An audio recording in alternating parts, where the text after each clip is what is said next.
Hello everyone, welcome back to the channel. I hope you all are doing well. I hope you all are doing well. मुझे लगा था कि मैंने parliament वाला जो committees वाला चैप्टर है वो करवा दिया है। मुझे ऐसा लग रहा था बट करवाया नहीं था। सो आगे बढ़ने से पहले हम इस चैप्टर को कर लेते हैं because this is an important chapter. ठीक है, इसमें से क्वेश्चन बन जाते हैं। इस बार भी आया था प्रीलिम्स में हमारे, अगर आपने प्री का देखा हो, एथिक्स कमेटी का आया था क्वेश्चन। ठीक है, सो इम्पोर्टेंट चैप्टर है, कर लेते हैं इसको पहले, बाकी जो होगा इसके बाद में कर लेंगे। ठीक है, without wasting time let's get started. Parliamentary committees. ठीक है, so constitution of India mention these committees at different places without specifying its composition, tenure, function etcetera. हमारा कॉन्स्टिट्यूशन अलग अलग जगह पे इन कमेटीज़ का मेंशन करता है, बट ये नहीं बताता कि इनकी कॉम्पोजिशन क्या होगी, फंक्शंस क्या होंगे, टेन्योर क्या होंगी, क्या ये एडहॉक कमेटीज़ होंगी या फिर ये परमानेंट कमेटीज़ होंगी, क्या होंगी, ऐसा कुछ भी नहीं बताता। ठीक है, ऐसा कुछ भी नहीं बताता। एंड ये जितने भी पार्लियामेंट्री कमेटीज़ होती हैं ना, आपने सुना होगा एथिक्स कमेटी, इंक्वायरी कमेटी, ठीक है, रूल्स कमेटी, ऐसा आपने नाम सुने होंगे। जितनी भी कमेटीज़ होती हैं हमारी पार्लियामेंट की, दोनों हाउसेज़ की, लोकसभा हो चाहे वो फिर राज्यसभा हो, उनकी जो रिकमेंडेशंस होती हैं दे आर एडवाइजरी ओनली। ठीक है, उनकी रिकमेंडेशन सिर्फ एडवाइजरी होती हैं, बाइंडिंग नहीं होती। वो सिर्फ रेकमेंड कर सकती हैं कि ऐसा काम होना चाहिए या फिर ऐसा नहीं होना चाहिए। जेपी से आपने सुना होगा, जॉइंट पार्लियामेंट्री कमेटी, दोनों हाउसेज़ की कमेटी होती है। या फिर आपने सुना होगा फेमसली इस कमेटी के बारे में, पब्लिक अकाउंट्स कमेटी। फेमसली आपने सुना होगा पब्लिक अकाउंट्स कमेटी के बारे में। आपने सुना होगा ये वाली हमारी एस्टिमेट कमेटीज़ के बारे में। ठीक है, ये न्यूज़ में रहती हैं, बट इनकी रिकमेंडेशन जो होती हैं वो एडवाइजरी होती हैं ओनली, बाइंडिंग नहीं होती। ठीक है, सो ऑल अबव मैटर्स, जितने भी मैटर्स हैं, यानी कि कॉम्पोजिशन, अपनी कमेटी की कॉम्पोजिशन क्या होगी, कितने मेंबर्स होंगे, उनका इलेक्शन कैसे होगा, क्या वो नॉमिनेट किए जाएंगे या फिर वो इलेक्ट किए जाएंगे। ठीक है, उनकी टेन्योर कितनी होगी, वो 1 साल के लिए इलेक्ट किए जाएंगे या फिर वो कमेटी एडहॉक होगी। ठीक है, उनके फंक्शन क्या होंगे, काम क्या होगा, उसका हेड कौन होगा, चेयरमैन जिसको बोलते हैं, उस कमेटी का चेयरमैन कौन होगा, लीडर ऑफ अपोजिशन होगा, मींस अपोजिशन पार्टी में से कोई होगा या फिर रूलिंग पार्टी में से कोई होगा, या फिर आपस में से मेंबर्स जो होंगे उसको इलेक्ट करेंगे। वो क्या प्रोसीजर होगा, वो सब कुछ कौन डिसाइड करता है, जो हमारे दोनों हाउसेज हैं, हमारी लोकसभा एंड हमारी राज्यसभा, उनके जो रूल्स होते हैं ना वो डिसाइड करते हैं। दोनों हाउसेज के जो रूल्स होते हैं वो डिसाइड करते हैं ये चीज़ें। ठीक है, पीसी मीन्स पार्लियामेंट्री कमेटी। ठीक है, दे हैज़ फॉलोइंग फीचर्स, उनके काम क्या होते हैं मेनली। इट इज़ अपॉइंटेड, या तो इनको अपॉइंट किया जाता है या फिर इनको इलेक्ट किया जाता है। ठीक है, बाय द हाउस और नॉमिनेटेड बाय स्पीकर या फिर हमारा चेयरमैन। अगर तो वो इलेक्ट हो रहे हैं तो फिर तो जो हाउस होगा, अगर राज्यसभा है तो वो खुद इलेक्ट करेगी, अगर लोकसभा है तो वो खुद इलेक्ट करेगी अपने मेंबर्स को कमेटी के। बट अगर इलेक्ट नहीं हो रहे तो उनका जो प्रिजाइडिंग ऑफिसर होगा, राज्यसभा में हमारा चेयरमैन, लोकसभा में हमारा स्पीकर, तो वो नॉमिनेट करेगा मेंबर्स को। Simple. They work under the direction of speaker and chairman, ये क्वेश्चन भी पूछा गया है। दिस इज़ हमारा PYQ। ठीक है, ये हमारा PYQ है कि वो जो हमारा प्रिजाइडिंग ऑफिसर होता है वो स्पीकर भी हो सकता है। अगर लोकसभा की बात हो रही है तो वो होगा स्पीकर, बट अगर राज्यसभा की बात हो रही है तो कौन होगा, हमारा चेयरमैन। ठीक है, सो उनकी डायरेक्शन के अंदर वो काम करता है, चाहे वो स्पीकर हो चाहे वो चेयरमैन हो, किसी भी हाउस हो, कोई भी हाउस है, उसका जो प्रिजाइडिंग ऑफिसर होगा उसके अंडर वो काम करेगा। अपनी रिपोर्ट किसको देता है, प्रिजाइडिंग ऑफिसर को देता है या फिर हाउस को देता है, प्रिजाइडिंग ऑफिसर को देता है या फिर हाउस को देता है। अगर उसको नॉमिनेट किया गया है, अगर उसको नॉमिनेट किया गया है, मेंबर्स को नॉमिनेट किया गया है, तो जो कमेटी होगी उसकी रिपोर्ट किसको जाएगी, प्रिजाइडिंग ऑफिसर को जाएगी। अगर तो वो मेंबर्स इलेक्ट हुए हैं, अगर उनका इलेक्शन हुआ है तो फिर अपनी वो रिपोर्ट किसको देंगे, हमारे हाउस को देंगे। ठीक है, अगर उनको नॉमिनेट किया जा रहा है तो उनकी रिपोर्ट जाएगी स्पीकर या फिर हमारे चेयरमैन के पास। बट अगर उनका इलेक्शन हुआ है तो फिर किसको देंगे अपनी रिपोर्ट, रिपोर्ट देंगे वो पर्टिकुलर उस हाउस को, राज्यसभा या फिर लोकसभा। इनकी सेक्रेटेरिएट कौन प्रोवाइड करता है, प्रोवाइडेड बाय लोकसभा या फिर राज्यसभा। जिस भी हाउस में वो कमेटी होगी उसकी जो सेक्रेटेरिएट यानी स्टाफ होगा कौन प्रोवाइड करेगा, लोकसभा प्रोवाइड करेगी या फिर राज्यसभा प्रोवाइड करेगी, जिस भी हाउस में वो पर्टिकुलरली कमेटी होगी। ठीक है, दिस वॉज इट, ये ब्रीफली ओवरव्यू था। Moving next is consultative committee. Consultative committee करके भी होती है एक, बट ये हमारी पार्लियामेंट्री कमेटी नहीं होती। वाई, बिकॉज ये जो ऊपर 4 कंडीशंस हैं इनको फुलफ़िल नहीं करती, इनको फुलफ़िल नहीं करती। ठीक है, कंसल्टेटिव कमेटीज़ होती हैं, इसमें डिफरेंट पार्टीज़ के मेंबर्स होते हैं एंड वो नॉमिनेट भी किए जा सकते हैं, इलेक्ट भी किए जा सकते हैं, बट वो पार्लियामेंट्री कमेटी नहीं होती। वाई? बिकॉज जो प्रिजाइडिंग ऑफिसर होता है वो उसके अंडर काम नहीं करती, ना ही उसका स्टाफ लोकसभा या फिर राज्यसभा प्रोवाइड करती है। ठीक है। सो कंसल्टेटिव कमेटी जो होती है कमेटी है, बट ये पार्लियामेंट्री कमेटी नहीं होती। ये चीज़ याद रखना, आपको पूछ लेगा ऑप्शन देके कि विच of the following is parliamentary committee. सुनने से लगता है हमें कि कंसल्टेटिव कमेटी जो है वो पार्लियामेंट्री कमेटी है। ठीक है, बिकॉज इसमें होते हैं एमपीज़, इसमें मिनिस्टर भी होते हैं, बट यू ऑल नो कि जो मिनिस्टर होता है वो कमेटी का मेंबर नहीं बन सकता। जो मिनिस्टर होता है, कोई भी मिनिस्टर है, चाहे काउंसिल ऑफ मिनिस्टर का, चाहे काउंसिल ऑफ मिनिस्टर का कोई भी minister of state for independent charge, या फिर हमारा डायरेक्ट कैबिनेट मिनिस्टर, कोई भी मिनिस्टर हमारी कमेटी का मेंबर नहीं बन सकता, जो कमेटी पार्लियामेंट्री कमेटी है। ठीक है, कोई भी मिनिस्टर पार्लियामेंट्री कमेटी का मेंबर नहीं बन सकता। बट जो कंसल्टेटिव कमेटी होती है इसमें हमारे मिनिस्टर भी होते हैं, that's why it is not a parliamentary committee. कोई भी कमेटी अगर पार्लियामेंट्री कमेटी होना चाहती है, उसके ये 4 फीचर्स होने चाहिए, उसमें मैंडेटरी है, इट इज़ मैंडेटरी। ठीक है, अब आते हैं हमारी कमेटीज़ के बारे में। सबसे पहले होती है हमारी स्टैंडिंग कमेटी।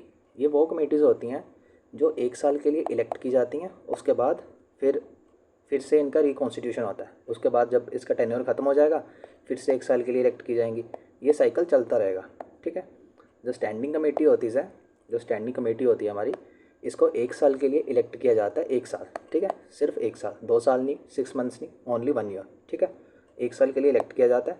जब इसका टेन्योर ख़त्म हो जाता है, फिर से इसको रिलेक्ट कर लिया जाता है। Simple, this is standing committee.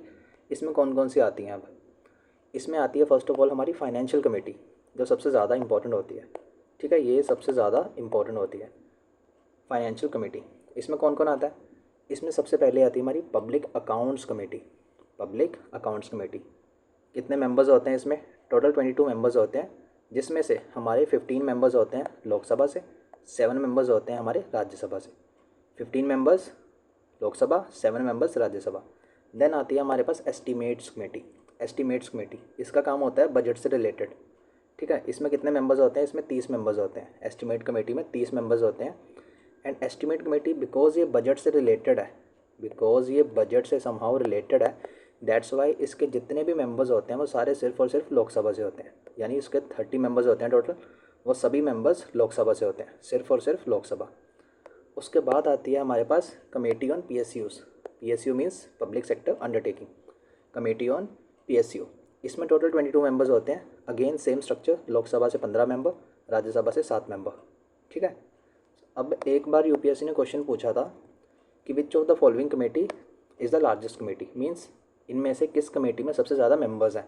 तो वो कमेटी थी हमारी एस्टीमेट कमेटी। सो ये नंबर को भी याद रखना आप, ठीक है, ये नंबर को याद रखना। मैं शेयर कर दूंगा आफ्टर दिस लेक्चर, ये PDF डाल दूंगा ग्रुप में। अगर आपके पास टाइम नहीं है ना ये सब डिटेल वगैरह पढ़ने का, सिंपल एटलीस्ट ये जो दिया हुआ ना मैंने, इतना दिया हुआ है, इसको एक बार ज़रूर पढ़ लेना, रट्टा मार लेना, जो मर्जी कर लेना। बिकॉज UPSC ऐसे ही पूछता है कि इस कमेटी में सिर्फ लोकसभा के मेंबर्स होते हैं या फिर 15 मेंबर राज्यसभा से होते हैं, 10 लोकसभा से होते हैं, घुमा फिरा के पूछ लेता है। नंबर्स के साथ UPSC डेटा के साथ उसको खेलने का बहुत शौक है। ठीक है, सो वो उस चीज़ के बारे में आप थोड़ा माइंड में रखना। एटलीस्ट अगर आपके पास टाइम नहीं है या फिर पढ़ने का मन नहीं हो रहा, बोर हो रहे हो, एटलीस्ट इस चीज़ को देख लेना। ठीक है, ये जो नंबर्स दिए हुए हैं, नंबर्स को देख लेना। सो सबसे लार्जेस्ट कमेटी कौन सी है फाइनेंशियल कमेटीज़ में से? वो है हमारी एस्टीमेट कमेटी। बिकॉज इसमें है 30 मेंबर, एंड वो 30 के 30 मेंबर सिर्फ और सिर्फ लोकसभा से हैं, ओनली लोकसभा। ये भी याद रखना, ये भी पूछा गया है। उसमें स्टेटमेंट दिया हुआ था UPSC ने कि एस्टीमेट कमेटी जो होती है उसमें 30 मेंबर्स होते हैं एंड सभी मेंबर्स सिर्फ लोकसभा से होते हैं। सो वो स्टेटमेंट एकदम करेक्ट था।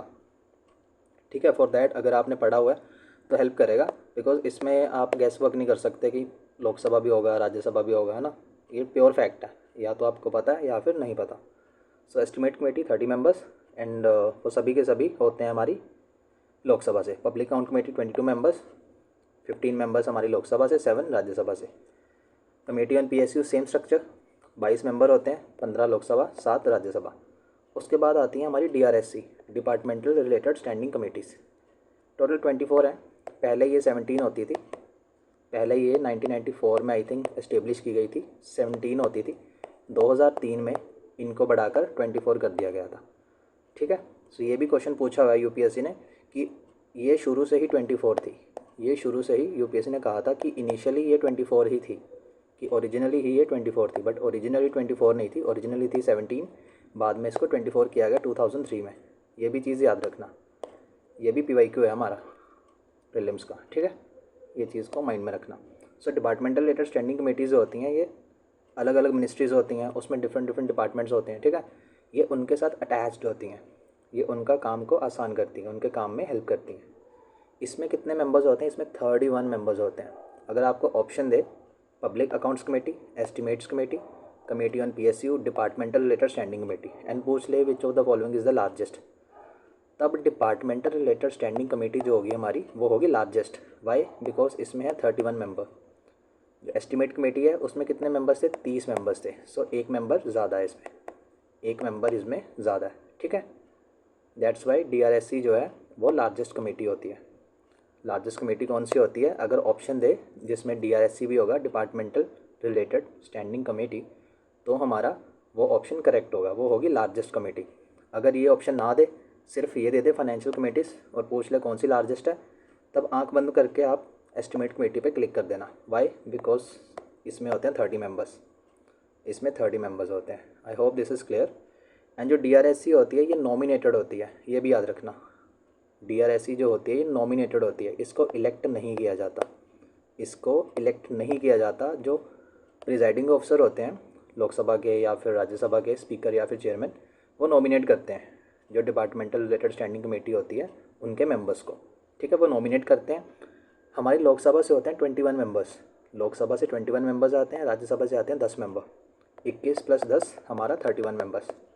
ये चीज़ याद रखना। ठीक है, ये नॉमिनेट होती है, इलेक्ट नहीं होती, ये होती है नॉमिनेट। मूविंग नेक्स्ट इज हमारी committee to inquire. Committee to inquire, and ये जो कमेटी टू इंक्वायर होती है ये इंडिविजुअल कमेटीज़ होती हैं दोनों हाउसेस में।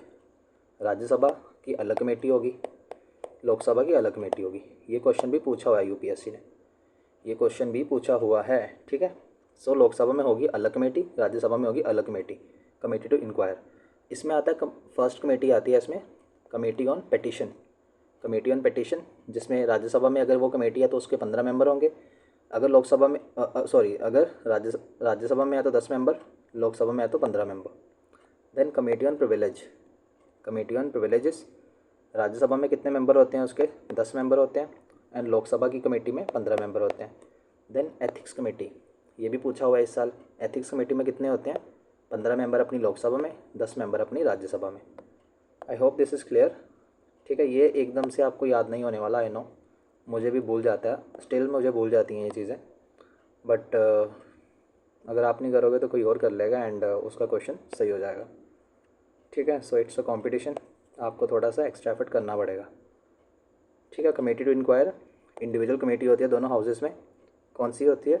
Petition, privilege, ethics. ठीक है, petition, privilege, ethics, PPE, simple. Petition, privilege and ethics. Lok Sabha में 15 मेंबर, राज्यसभा में 10 मेंबर, सिंपल सिंपल। लोकसभा में 15, राज्यसभा में 10 मेंबर, दोनों की अलग अलग कमेटी होती है। Committee to scrutinise and control. Committee to scrutinise and control, ये भी अलग अलग कमेटीज़ होती हैं, ये भी होती है अलग अलग कमेटी। ठीक है, दोनों हाउस की अपनी अलग कमेटी होती है, दोनों हाउस की अपनी अलग कमेटी होती है। सो जहाँ पर मैंने प्लस नहीं ना डाला हुआ, जहाँ पे मैंने प्लस लगाया, इट मीन्स सिर्फ एक कमेटी है एंड दोनों के मेंबर्स हैं। जहाँ पे मैंने ऐसे कॉमा लगाया हुआ है, मीन्स दोनों की अलग अलग कमेटी है। ठीक है, दोनों की अलग अलग कमेटी है। So committee to scrutinise and control में क्या आता है? अगर लोकसभा में है वो कमेटी तो उसके 15 मेंबर हैं, राज्यसभा में है तो 10 मेंबर है। नाम क्या कमेटी का? Committee on government assurance. Committee on government assurance. Then committee on subordinate legislature. Subordinate legislature क्या होता है?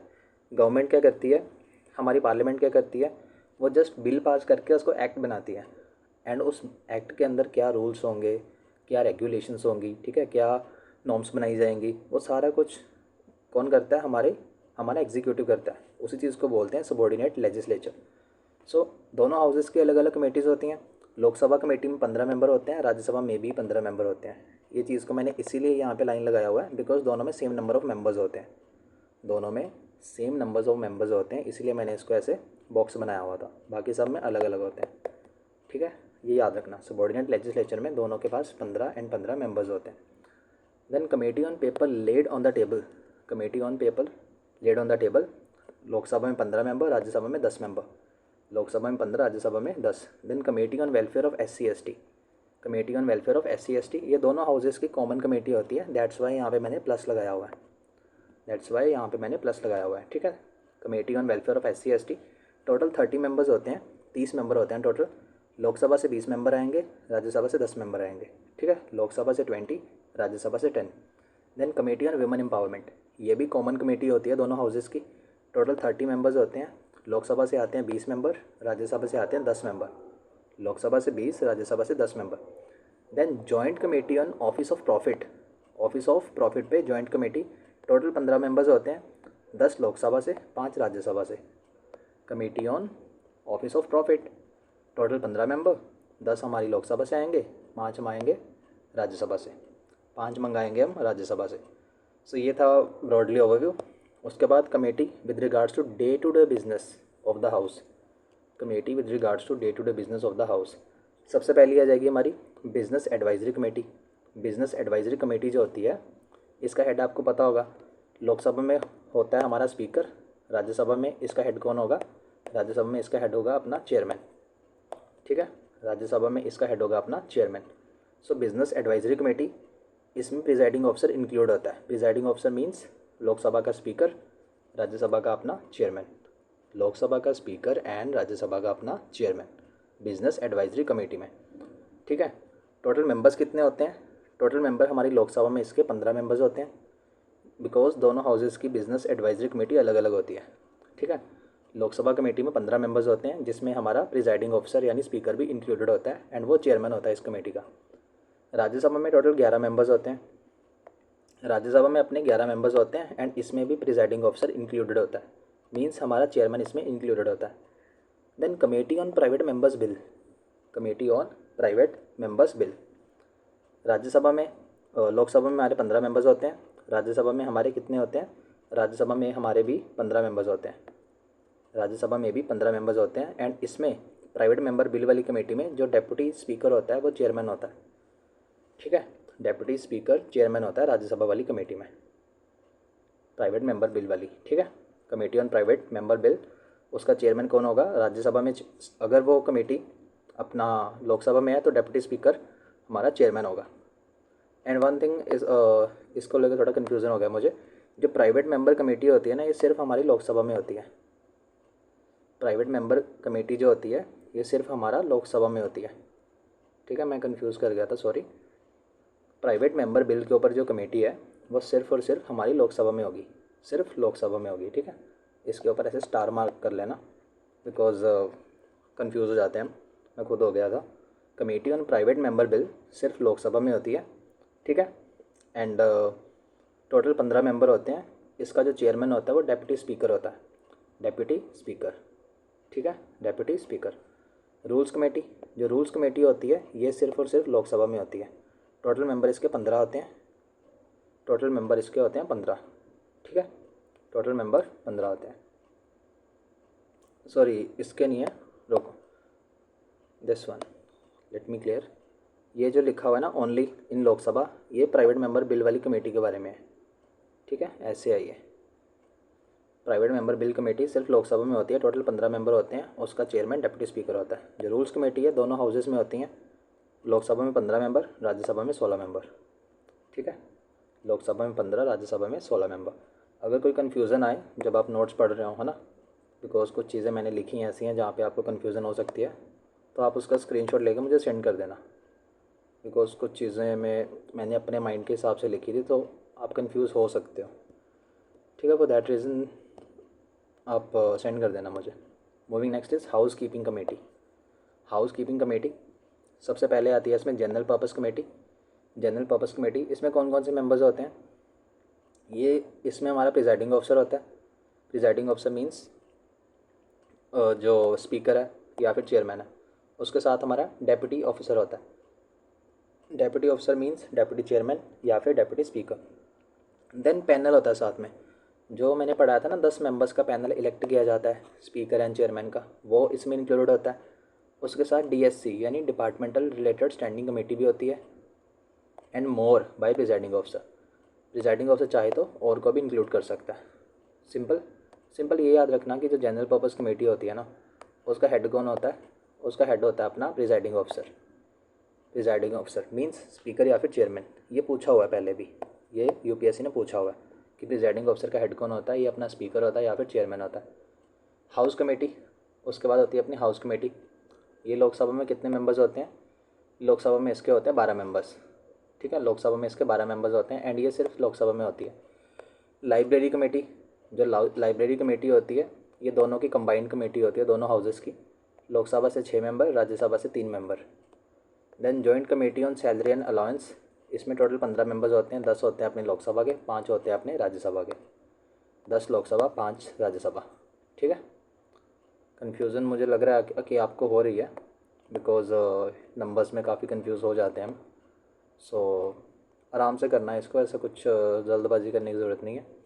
ठीक है, आराम से अपने माइंड के हिसाब से, अपनी कैपेसिटी के हिसाब से इसको याद करना है, जस्ट पढ़ना नहीं है, बिकॉज पूछते हैं UPSC।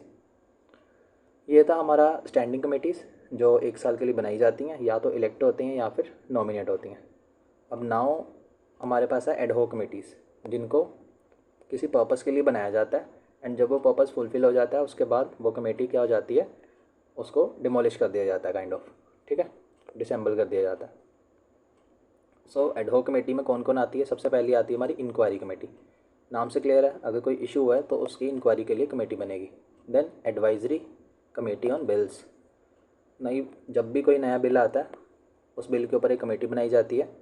ज़रूरी नहीं हर बिल के ऊपर बनाई जाए, बट कुछ बिल्स होते हैं जो कंट्रोवर्शियल होते हैं, या फिर उनमें कुछ प्रोविजंस ऐसी होती हैं जिनके ऊपर डिस्कस की ज़रूरत होती है। सो एडवाइजरी कमेटी बनाई जाती है उस बिल के ऊपर particularly.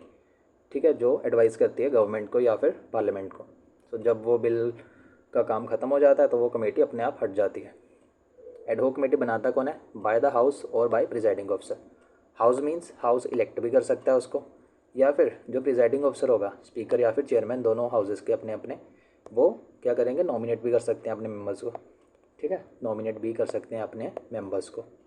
Simple, I hope this is clear. अब देखते हैं इंक्वायरी कमेटी। इंक्वायरी कमेटी क्या होता है? Committee on conduct of MP during president address.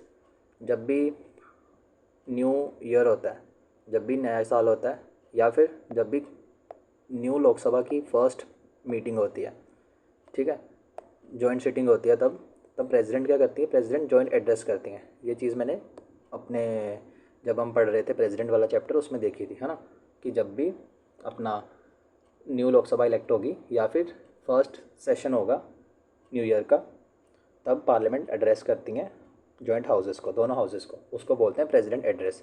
सो उस एड्रेस के ड्यूरिंग अगर किसी MP का कंडक्ट रूल्स के अकॉर्डिंगली, एथिक्स के अकॉर्डिंगली नहीं था, तो उसके ऊपर एक कमेटी एस्टेब्लिश की जाती है। ठीक है, उसके कंडक्ट को डिस्कस करने के लिए। So first is committee on conduct of MP during president address. Then MP led committee, जो MPs होते हैं इनको फंड एलोकेट किया जाता है हर साल अपने कॉन्स्टिट्यूंसी के डेवलपमेंट के लिए। ठीक है, सो उसके ऊपर कमेटी बिठाई जाती है एक, उसको चेक करने के लिए। JPC on security of parliament, joint parliamentary committee on security of parliament. अगर पार्लियामेंट में कोई सिक्योरिटी ब्रीच होता है, जैसे रिसेंटली अभी हुआ था, कुछ लोग कैनिस्टर लेके चले गए थे अंदर, सो उसके ऐसे इश्यूज़ के ऊपर कमेटी बिठाई जाती है JPC। Committee on 5 year plan and railway, 5 year plan and railway के ऊपर कमेटी होती है। Committee on contracts and fertilisers, ये भी टाइम टू टाइम बिठाई जाती है अगर कोई इशू हो तो। सो ये थी हमारी inquiry committee, this was our inquiry committee. So ये था ओवरऑल एडहॉक कमेटीज़ के बारे में। ठीक है, UPSC ज़्यादातर क्या पूछता है? Standing committee. UPSC ने स्टैंडिंग कमेटी ही पूछा हुआ है अगर आप EYQ उठा के देखोगे। सो हमने ये देख लिया इसमें क्या होता है। ठीक है, now moving on to detail कि स्टैंडिंग कमेटी में क्या होता है, क्या प्रोसीजर है, कितने मेंबर्स होते हैं, बिकॉज UPSC बहुत बार पूछ चुका है। UPSC इसके साथ इन लव, प्यार में है। ठीक है, सो हम भी पढ़ लेते हैं standing committee in details. Total member हमने देख लिए थे स्टैंडिंग कमेटी में कि जो पब्लिक अकाउंट कमेटी है उसमें कितने होते हैं? 22 मेंबर होते हैं, देखा ना, 22 मेंबर यानी 15 + 7, 15 + 7। ठीक है, कब बनी थी? ये 1921 में बनी थी। जो पब्लिक अकाउंट कमेटी है 1921 में बनी थी, मींस इसको 103 ईयर्स हो चुके हैं, है ना। 103 ईयर्स ओल्ड है ये कमेटी, इंडिपेंडेंस से भी ओल्ड कमेटी आई है हमारी। सो 103 ईयर्स हो चुके हैं इसको, पब्लिक अकाउंट कमेटी को। 1921 में बनी थी अंडर 1999 एक्ट, 1919 एक्ट, ठीक है। जो 1919 एक्ट था, जिसको मोंटगू चेम्सफोर्ड रिफॉर्म्स भी बोलते थे, उसके अंदर ये कमेटी बनी थी। एंड ये PYQ भी है, ये PYQ भी है हमारा, ठीक है। इसके मेंबर्स इलेक्ट किए जाते हैं हर साल। इसके मेंबर्स इलेक्ट होते हैं बाय प्रोपोर्शनल रिप्रेजेंटेशन। ये मैंने बताया था कि प्रोपोर्शनल रिप्रेजेंटेशन क्या होता है, ठीक है। ये चीज़ मैंने बताई थी ऑलरेडी जब हम पार्लियामेंट पढ़ रहे थे। सो इसके मेंबर हर साल इलेक्ट होते हैं। 1921 में बनी थी। 1919 वाले एक्ट के अंदर 22 मेंबर्स होते हैं, 15+7। Minister can not B member, ये भी याद रखना, ये भी PYQ है। UPSC ने बोला था कि मिनिस्टर मेंबर बन सकता है, but minister can't be member, ठीक है। पब्लिक अकाउंट कमेटी का जो मिनिस्टर होता है वो मेंबर नहीं बन सकता पब्लिक अकाउंट कमेटी में। Minister can not be a member. Then chairman is appointed by speaker from its members. अब इसका जो चेयरमैन होता है वो इलेक्ट नहीं होता, अपॉइंट किया जाता है। फॉर एग्जांपल कमेटी है, टोटल 22 मेंबर्स को कर लिया इलेक्ट, ठीक है। अब इन 22 मेंबर्स में से जो हमारी लोकसभा का स्पीकर होगा वो चूज़ करेगा किसी भी मेंबर को as a chairman of this particular committee, ठीक है। इन 22 मेंबर्स से जो हमारा स्पीकर होगा लोकसभा का वो चूज़ करेगा किसी को एक को एज अ उस कमेटी का चेयरमैन, ठीक है। सिंस 1967 से ये कन्वेंशन चलती आ रही है कि जो पब्लिक अकाउंट कमेटी का चेयरमैन होगा वो ऑपोजिशन से होगा, ठीक है। वो होगा ऑपोजिशन। कौन सी ऑपोजिशन? जो प्रिंसिपल ऑपोजिशन है। जो हमारी प्रिंसिपल ऑपोजिशन है मींस जिसके पास 10% सीट्स हैं, जिसके पास 10% सीट्स हैं। Simple. I hope this is clear, ठीक है। पब्लिक अकाउंट कमेटी का चेयरमैन जो होगा वो अपोजिशन से होगा। ये भी UPSC ने पूछा हुआ है, ये चीज़ UPSC ने पूछी हुई है कि चेयरमैन कौन होगा। चेयरमैन होगा अपोजिशन से। ये करती क्या है? फर्स्ट ऑफ ऑल इसका फंक्शन क्या है? पब्लिक अकाउंट कमेटी जो है ये एग्जामिन करती है जो हमारी कैग की रिपोर्ट होती है on appropriation and finance act. ये भी मैंने बताया था पार्लियामेंट वाले चैप्टर में कि अप्रोप्रिएशन बिल क्या होता है, फाइनेंस एक्ट क्या होता है। जब भी कोई amount consolidated fund of India से निकलवाना होता है तब गवर्नमेंट अप्रोप्रिएशन बिल पास करती है। एंड जब भी कोई टैक्सेस में चेंजेस करने होते हैं तब गवर्नमेंट फाइनेंस एक्ट के थ्रू टैक्सेस को चेंज करती है, ठीक है। सो कैग जो होता है 3 रिपोर्ट प्रिपेयर करता है। मैंने कैग वाले चैप्टर में हमने पढ़ा था, सेकंड लास्ट वीडियो में हमने ये चीज़ देखी थी। कैग किन किन बेसिस पे किस किस टॉपिक के ऊपर रिपोर्ट प्रिपेयर करता है। 3 रिपोर्ट बनाता है कैग, एप्रोप्रिएशन पे, फाइनेंस पे एंड हमारा PSU पे, ठीक है। सो एप्रोप्रिएशन एंड फाइनेंस वाला जो रिपोर्ट होता है वो कौन देखता है? वो देखती है हमारी public account committee. Public account committee देखती है, ठीक है। एंड जो PSU वाला रिपोर्ट था ना, वो एक कमेटी है PSU के ऊपर, वो हम आगे डिस्कस करेंगे, वो देखती है। Simple. So this committee examine accounts of state corporation and audit reports of CAG on them except those PSU which allocated to committee on PSU। जैसा कि मैंने बताया जो कैग होता है ये PSU के ऊपर भी जो स्टेट कॉर्पोरेशंस होती हैं, फॉर एग्जांपल अपना LIC है या RBI है, कोई और भी सेंट्रल गवर्नमेंट की ऑर्गेनाइजेशन है ना। सो उनके ऊपर जो रिपोर्ट होगा कैग का, ये उस रिपोर्ट को क्या करेगी? एग्जामिन करेगी पब्लिक अकाउंट कमेटी। साथ में appropriation account and finance account जो है उनको, उनके ऊपर जो रिपोर्ट है कैग की उसको एनालाइज करेगी। एक्सेप्ट उन रिपोर्ट्स को छोड़ के जो रिपोर्ट PSU के ऊपर है, जो वो कमेटी देखेगी जो स्पेशली बनाई गई है PSU के लिए, कमेटी ऑन PSU।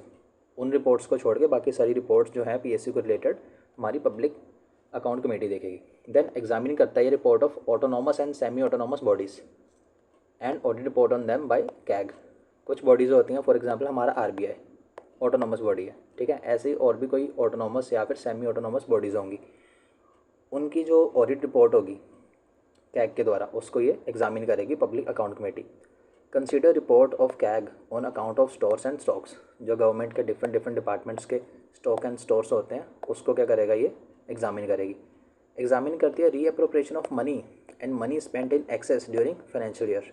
ये भी बताया था मैंने जब हम बजट वाला चैप्टर कर रहे थे, तब एक्सेस ग्रांट करके एक टॉपिक था, है ना। जब हम बजट पढ़ रहे थे उसमें बताया था कि एक्सेस ग्रांट जो है वो इशू नहीं की जा सकती जब तक वो पब्लिक अकाउंट कमेटी उसको एग्जामिन ना कर ले। ये चीज़ बताई थी, है ना। ये चीज़ ऑलरेडी बता दी थी। मूविंग नेक्स्ट इज हमारा कैग जो होता है वो असिस्ट करता है पब्लिक अकाउंट कमेटी को कैग जो होता है असिस्ट करता है पब्लिक अकाउंट कमेटी को। एंड ये हमने कैग वाले चैप्टर में पढ़ा था कि कैग जो होता है वो फ्रेंड, गाइड एंड फिलोसफर होता है किसका, पब्लिक अकाउंट कमेटी का। कैग जो होता है controller and auditor general of India हमारा, फ्रेंड, फिलोसफर एंड गाइड होता है किसका, पब्लिक अकाउंट कमेटी का। देन कौन से काम पब्लिक अकाउंट कमेटी नहीं कर सकती, ये भी यूपीएससी ने पूछा था। डायरेक्टली नहीं पूछा था कि कौन से काम नहीं कर सकती, यूपीएससी ने सिंपली कहा था कि पब्लिक अकाउंट कमेटी कौन से फंक्शन कर सकती है, उनमें से ऑप्शन दे दिए थे। ठीक है, सो डे टू डे काम नहीं कर सकती, it can not intervene in day to day administration, ये ऑप्शन दिया हुआ था यूपीएससी ने, ये ऑप्शन यूपीएससी ने दिया हुआ था। सो जो पब्लिक अकाउंट कमेटी है डे टू डे कामों में अपना इंटरवेन नहीं कर सकती, डे टू डे एडमिनिस्ट्रेशन में। Then not concern with question of policy in broader sense, means इसका क्या हुआ, ये जो पॉलिसी गवर्नमेंट लेके रही है उसको ये क्वेश्चन नहीं कर सकती, उसको ये ब्रॉडर सेंस में क्वेश्चन नहीं कर सकती। अगर उस पॉलिसी में कोई प्रॉब्लम है तो ये उसको डिस्कस कर सकती है। फॉर एग्जांपल गवर्नमेंट कोई पॉलिसी लेके आती है रिजर्वेशन पे, ठीक है, फॉर एग्जांपल सब कैटेगराइजेशन पे लेके आती है, सब कैटेगराइजेशन। सो उस इस टॉपिक के अंदर कौन सी प्रोविजंस हैं इस बिल के अंदर जिसमें कोई प्रॉब्लम होगी उसको डिस्कस किया जाएगा, बट इस पॉलिसी को एज अ होल डिस्कस नहीं किया जाता इसमें। ठीक है, जस्ट प्रॉब्लम जो होती हैं उस पर्टिकुलर बिल के रिलेटेड सिर्फ उसी को डिस्कस किया जाता है, बट उस पॉलिसी को एज अ होल डिस्कस नहीं किया जा सकता। डे टू डे भी नहीं, डे टू डे एडमिनिस्ट्रेशन जो है उसको भी डिस्कस नहीं किया जा सकता या फिर इंटरवेन नहीं किया जा सकता। इसकी रिकमेंडेशन सिर्फ एडवाइजरी होती हैं, ये मैंने पहले ही बता दिया कि कोई भी कमेटी है पार्लियामेंट की उसकी जो रिकमेंडेशंस होंगी वो सिर्फ एडवाइजरी होंगी। It can not disallow expenditure to department. इसका मतलब क्या हुआ, कोई फॉर एग्जांपल डिपार्टमेंट है कोई गवर्नमेंट का, ठीक है, सो इस पब्लिक अकाउंट कमेटी हमने ऊपर देखा कि अप्रोप्रिएशन एंड फाइनेंस जो अकाउंट्स है उसको क्या करती है, एग्जामिन करती है। ये सिर्फ एग्जामिन करती है उसको, ये नहीं बोल सकती कि इसमें आपने इतना 20 करोड़ जो अमाउंट है इस डिपार्टमेंट को इशू किया, आप इसको मत करो, ये वो नहीं बोल सकती। ये क्या चेक करेगी, ये चेक करेगी जो 20 करोड़ इशू किया हमने ये किस काम के ऊपर यूज़ किया जा रहा है, किस काम के ऊपर यूज़ किया जा रहा है, क्या ये अमाउंट एक्सेस में है, क्या ये अमाउंट कम है। ठीक है, ये उस चीज़ों को देखेगी, बट ये नहीं कह सकती कि आप इस अमाउंट को अलाउ मत करो। It can not disallow expenditure to any department. ठीक है, then it can not issue orders of course because ये एडवाइजरी है, तो ऑर्डर तो इशू कर ही नहीं सकती।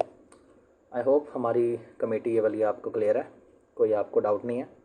ठीक है, कोई डाउट है तो आप कमेंट बॉक्स में बता देना, ठीक है, मैं आपको रिप्लाई कर दूंगा उसका अच्छे से। मूविंग नेक्स्ट हमारा एस्टिमेट कमेटी। एस्टिमेट कमेटी ये भी 1921 में बनी थी, 1921 में बनी थी अंडर सेंट्रल असेंबली, जिसको उस टाइम पे सेंट्रल इम्पेरियल असेंबली भी बोला जाता था। आई थिंक सेंट्रल असेंबली के अंदर बनी थी 1921 में। इन पोस्ट इंडिपेंडेंस 1950 में इसको बनाया गया था ऑन रिकमेंडेशन ऑफ जॉन मैथियाई। जो जॉन मैथियाई थे उन्होंने रिकमेंड किया था कि आप एस्टिमेट कमेटी बनाओ जो पहले हुआ करती थी। ठीक है, सो पोस्ट इंडिपेंडेंस में जॉन मैथियाई जो थे उनकी रिकमेंडेशन पे ये बनाई गई थी। ओरिजिनली इसमें 25 मेंबर्स होते थे, बट 1956 में इसको 30 मेंबर कर दिया गया था। ओरिजिनली जो एस्टिमेट कमेटी है इसमें 25 मेंबर्स थे, बट 1956 में इसको 30 मेंबर्स वाली कमेटी बना दिया गया था।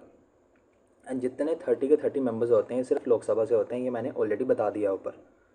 जो एस्टिमेट कमेटी होती है, एस्टिमेट कमेटी के टोटल 30 मेंबर्स होते हैं, ये सब के सब सिर्फ और सिर्फ हमारी लोकसभा से होते हैं। ठीक है, सारे लोकसभा से होते हैं। 1 साल के लिए ये इलेक्ट किए जाते हैं प्रोपोर्शनल रिप्रेजेंटेशन के थ्रू, जैसे हमारी पब्लिक अकाउंट कमेटी में होता है वैसा ही इसमें भी होता है। 1 साल के लिए इलेक्ट होंगे on the basis of proportional representation, proportional representation के थ्रू 1 साल के लिए इनको इलेक्ट किया जाएगा। एंड इसमें भी मिनिस्टर मेंबर नहीं बन सकता, minister can not B member, minister can't be member, minister can't be member. ठीक है, जैसा पब्लिक अकाउंट कमेटी में था वैसा ही इसमें है, मिनिस्टर मेंबर नहीं बन सकता। इसका चेयरमैन कौन अपॉइंट करता है, स्पीकर अपॉइंट करता है, स्पीकर अपॉइंट करता है। जैसे पब्लिक अकाउंट कमेटी का चेयरमैन स्पीकर अपॉइंट करता था उन मेंबर्स में से जो इलेक्ट हो गए हैं उस कमेटी के लिए, है ना, वैसे ही यहाँ पे भी होगा, वैसे ही यहाँ पर भी होगा।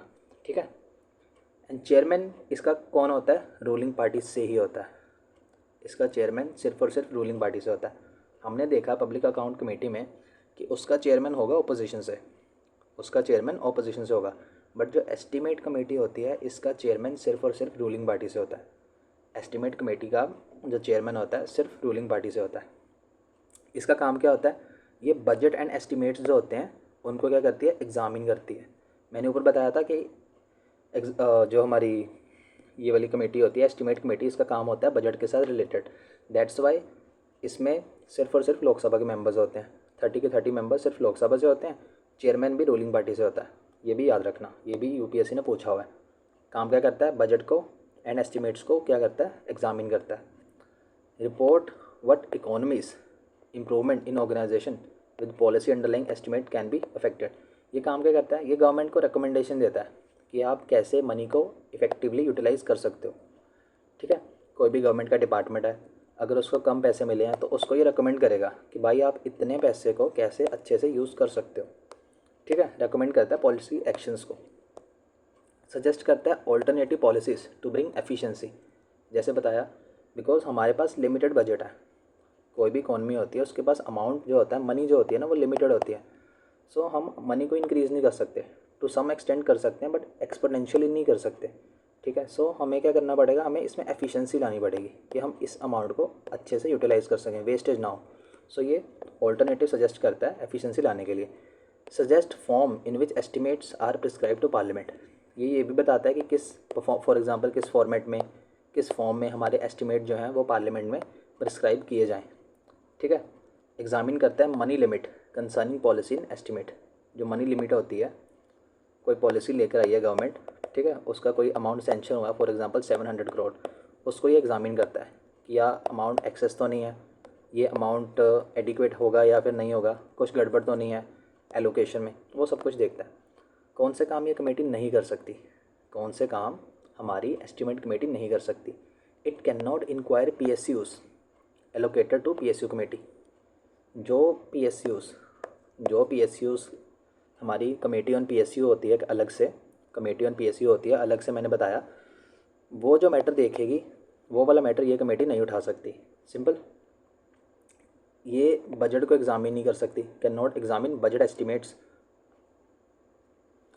Can not examine budget estimates before voting.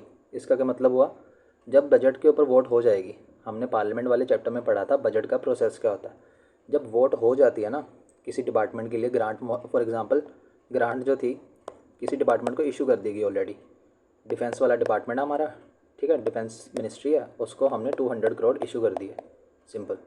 सो ये कमेटी क्या करेगी, जो 200 करोड़ के ऊपर वोट हो चुकी है, इशू कर दिया गया, ये सिर्फ उसको एग्जामिन कर सकती है आफ्टर वोटिंग, ये उसको रोक नहीं सकती। It can not stop this amount, ये उसको रोक नहीं सकती, जस्ट उसको क्या कर सकती है, उसको हमारा एग्जामिन कर सकती है जब वो वोट हो जाए। Simply you can say postmortem हो रहा है, सिंपली पोस्टमार्टम होता है और कुछ नहीं होता। एग्जामिन करती है बजट एस्टिमेट्स को only after they have been voted upon by the parliament. जब वोट हो गई है तब हम एग्जामिन कर रहे हैं, उससे पहले नहीं कर सकते, मीन्स पोस्टमार्टम हो रहा है, simple.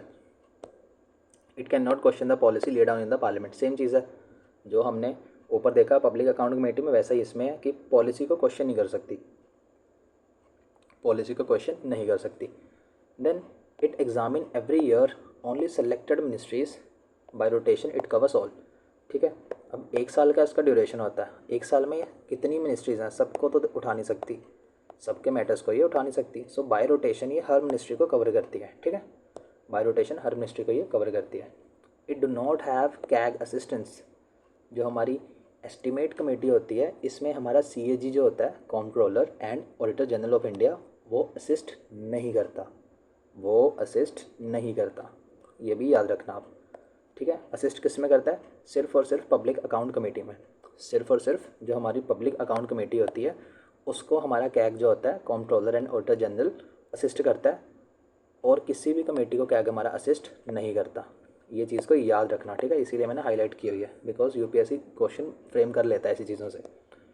Demand for grant may be voted despite no report from estimate committee. इसका मतलब क्या हुआ, चाहे एस्टिमेट कमेटी ने किसी ग्रांट के ऊपर रिपोर्ट बनाई है चाहे नहीं बनाई, फिर भी उसके ऊपर वोट हो सकता है, सिंपल। इट मीन्स इररिलेवेंट है रिपोर्ट एस्टिमेट कमेटी से with regards to grants, simple. It work throughout the year, it can't examine entire estimates of 1 year at a time. जैसा मैंने बताया कि एक टाइम पे ये सारा काम नहीं कर सकती, थोड़ा थोड़ा जितने भी डिपार्टमेंट्स हैं, फॉर एग्जांपल आज ये उठा लिया इस साल, अगले साल ये उठा लेगा, फिर ये पार्ट उठा लेगा। सो बाय रोटेशन सारा अकाउंट जो है उसको ये कवर करता है, एक ही टाइम पे सारा कवर नहीं कर सकता। सिंपल। सो ये था हमारा अंडर एस्टिमेट कमेटी, ये हमारा एस्टिमेट कमेटी था। आई नो कि आप कंफ्यूज हो रहे हो, मैं खुद हो जाता हूँ यार, मैं खुद हो जाता हूँ confuse. So it's okay. Moving next is committee on public undertaking. ये 1964 में बनाई गई थी on recommendation of Krishna Menon committee. हमने कृष्ण मेनन कमेटी बनाई थी गवर्नमेंट ने, ठीक है, उसकी रिकमेंडेशन पे पब्लिक अंडरटेकिंग कमेटी बनाई गई थी। ये पोस्ट इंडिपेंडेंस में बनी है, पहले नहीं थी हमारे पास। सिंपल। पब्लिक अंडरटेकिंग के ऊपर कमेटी हमारे पास पहले नहीं थी, 1964 में बनाई गई थी कृष्ण मेनन कमेटी के रिकमेंडेशन पे। ये याद रखना, यूपीएससी पूछ सकता है। ओरिजिनली इसमें 15 मेंबर्स थे, बट 1974 में इसमें 22 मेंबर कर दिए गए, ठीक है। उन 22 में से 15 मेंबर हमारे लोकसभा से होते हैं, 7 मेंबर्स राज्यसभा से होते हैं। ये हमने ऊपर पढ़ लिया हुआ ऑलरेडी, है ना, ये हमने ऊपर ऑलरेडी देख लिया हुआ है कि टोटल 22 मेंबर्स होते हैं, 15 मेंबर्स हमारे लोकसभा से, 7 मेंबर हमारे राज्यसभा से। इसका मेंबर भी हर साल इलेक्ट होते हैं, एक साल के लिए, एक साल के लिए इलेक्ट होते हैं प्रोपोर्शनल रिप्रेजेंटेशन पे। सेम चीज़ है तीनों कमेटीज़ की, सेम चीज़ है। जो फाइनेंशियल कमेटीज़ है, तीनों के मेंबर एक साल के लिए इलेक्ट होते हैं प्रोपोर्शनल रिप्रेजेंटेशन पे। तीनों में मिनिस्टर मेंबर नहीं बन सकता, minister can not be a member, minister can not be a member. तीनों में सेम चीज़ है।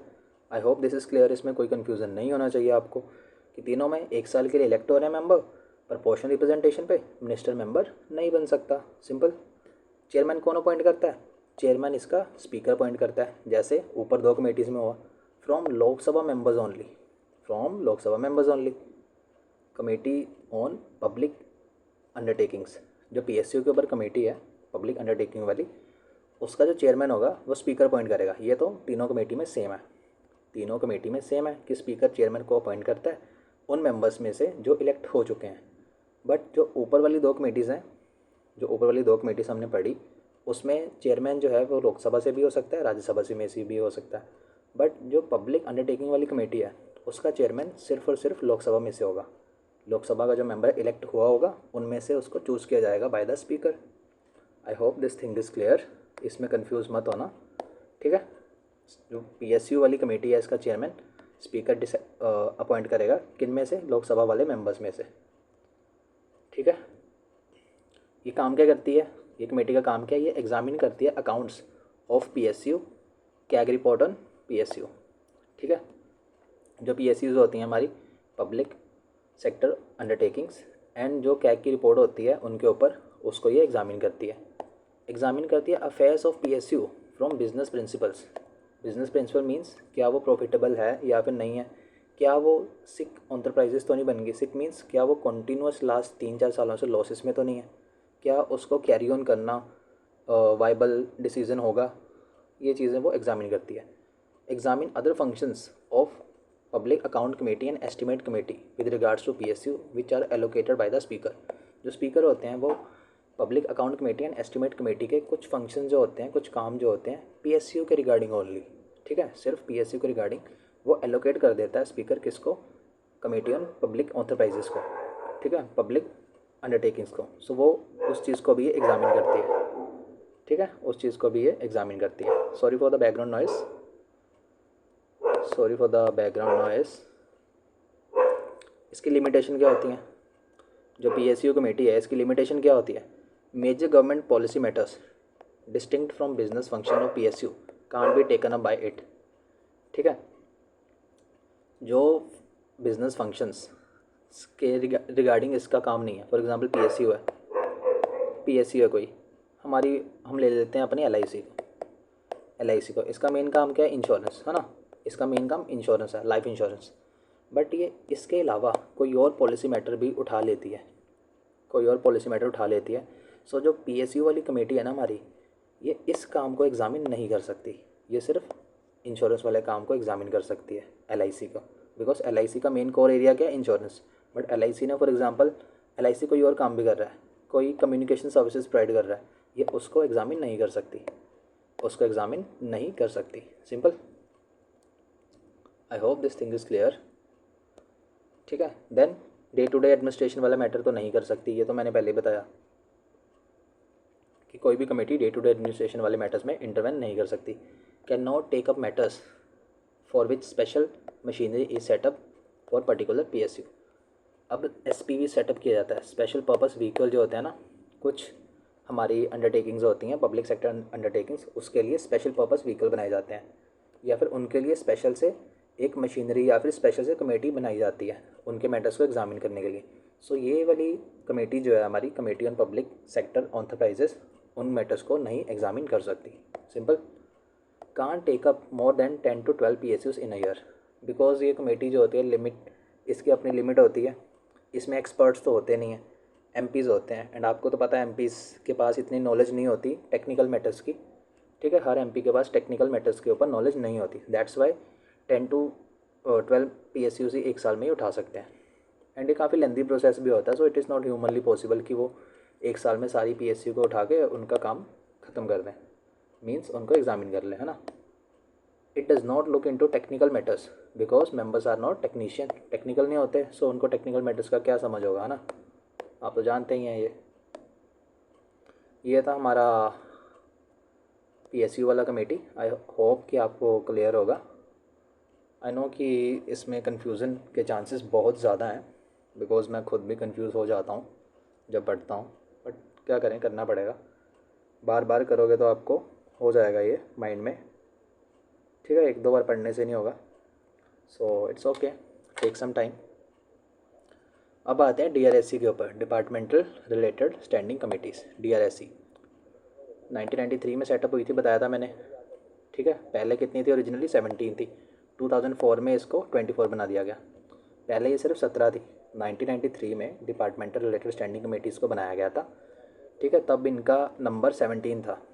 2004 में इनको इंक्रीज़ करके 24 कर दिया गया था। ये UPSC ने डायरेक्ट क्वेश्चन पूछा था, UPSC ने क्वेश्चन पूछा था ये। ठीक है, सो ओरिजिनली ये 17 थी, 93 में बनी थी, 2004 में इसको 24 बना दिया गया। जो डिपार्टमेंटल रिलेटेड स्टैंडिंग कमेटी होती है, इसमें दोनों हाउसेस के मेंबर्स होते हैं। ठीक है, टोटल मेंबर इसके 31 होते हैं। 21 मेंबर इसके लोकसभा से होते हैं, 10 मेंबर इसके राज्यसभा से होते हैं। 21 member Lok Sabha, 10 member Rajya Sabha. I hope this is clear. It secure more accountability of executive to parliament. नाम से क्लियर है, डिपार्टमेंटल रिलेटेड स्टैंडिंग कमेटी है, सो अलग अलग डिपार्टमेंट जो होते हैं उनके साथ अटैच्ड होती है।